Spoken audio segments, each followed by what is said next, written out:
Hello, my name is Dr. David Silbersweig at Harvard Medical School in Boston. I'm really pleased to be able to speak with Vietnam AI Conference 2024 on behalf of the Boston Global Forum and our Natural AI Initiative. Today, I'll be speaking about the brain in AI and ways in which we are thinking about how to form and develop a more naturally based AI that's consonant with what we know about the brain. And of course, artificial intelligence and the brain are both complex systems, and we need to understand them and their interrelationship as such. And that understanding can help us to develop the technology in a way that is safer and more useful. For many hundreds, if not thousands of years, people have been wondering about the human mind and about intelligence, let alone now artificial intelligence that comes from the human mind. And we tend to think in terms of philosophy and in terms of technology and now in terms of neuroscience in different ways, but these ways are converging.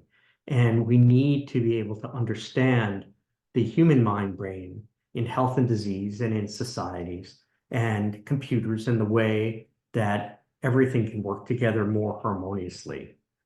We have increasing forms of science, basic science and scanning science, brain imaging science of the sort that I do that can now help us understand more about the brain circuits and neural networks underlying perception, cognition, emotion, and behavior in health and disease. And in fact, we have models of the mind brain now that are increasingly sophisticated and evidence-based. Our mind, of course, evolved in the context of our evolving brain and is capable of extraordinary feats of complex processing and representation, and allows us to be able to engage in things like predicting future events or combining a sensing of our internal state with the changing outside world and balancing these two in an ongoing, changing, harmonious fashion. And more, we're able to even understand the connections physically and functionally among regions and circuits and processes of the brain with greater sophistication, to the point where we can understand what the brain is doing at rest and what it's doing when we are thinking and feeling different things, when we are aware of ourself, when we are aware of each other, and how it is that the brain keeps track of and represents all of these things functionally. How things go wrong when people develop delusions in schizophrenia, for instance, where the threat circuitries of the brain, the fight and flight mechanisms of the brain get inappropriately activated.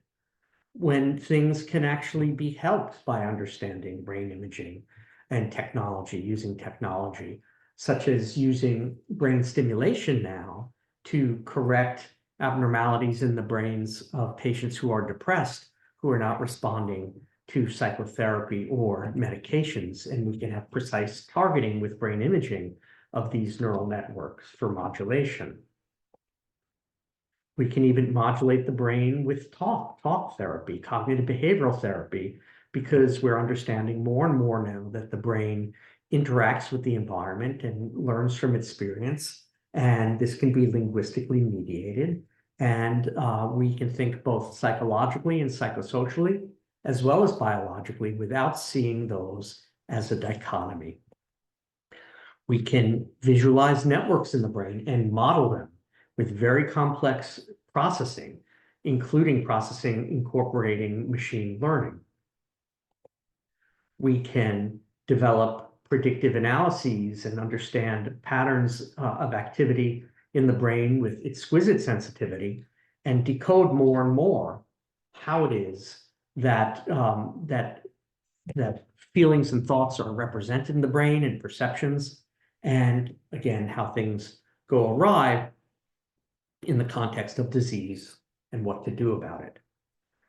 It's not just disease or health, but even understanding political ideology of conservatism versus liberalism and differences in the brain in terms of the brain circuits and functions and the psychology, the neuropsychology involved.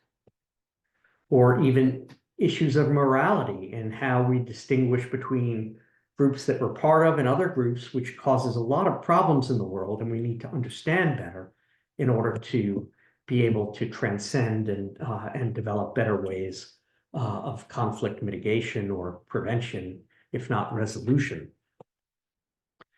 We are understanding more and more about how brains and minds interact and how brains of two people can be in synchrony when they are interacting, as demonstrated neurophysiologically. We are understanding more and more how the information is actually coded in the brain. And there are ways of using machine learning to decode activity in the brain and even reproduce the image that a person sees when their brain is being scanned just from the neural activity. Or one step further, being able to measure brain activity in complex ways in multiple areas at the same time and reconstruct the patterns that underlie things like language and thoughts, so that we can, in people who may not be able to speak, one day be able to, with this information, decode information from their own brain and put what they wanted to say on the computer. Again, with the brain and the technology working together. There's more research these days about how we interact with brains. How we interact with robots, how we interact with other people versus with computers, and the similarities and the differences in the brain states. The more we understand about this, the more we'll be able to develop or refine or optimize or ethically develop the increasing human-computer interaction world.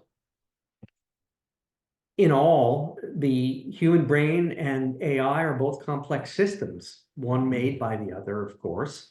And if we can harness and understand underlying principles of both and harmonize such that we understand the ethical and the pro-social, humane aspects of our own brain processing and diminish some of the antisocial, inhumane aspects, we may be able to interact with computers in a way such that they can help us, artificial intelligence can help us be better people, and we can help artificial intelligence develop in a more moral fashion.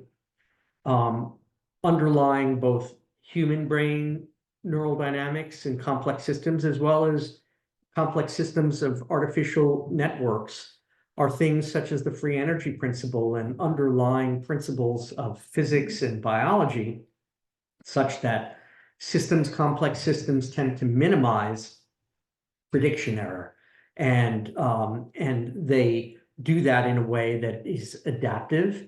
And if we can make our own behavior and interactions with AI more adaptive and AI more adapted to the better parts of our nature, then we can be in a situation where we can have more hope and try to mitigate some of the challenges and problems that are concerning people.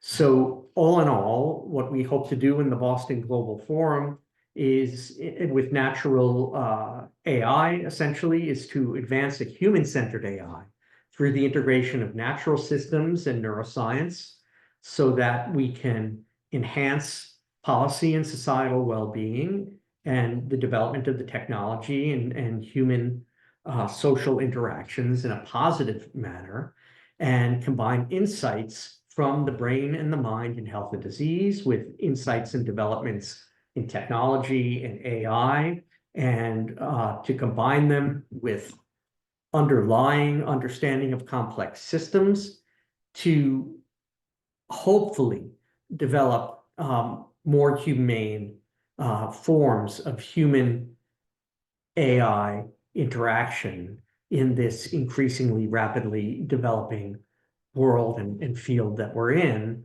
and to do it in a way that decreases the violence and conflict in the world and hopefully increases smart, collaborative, collective decision-making and problem solving.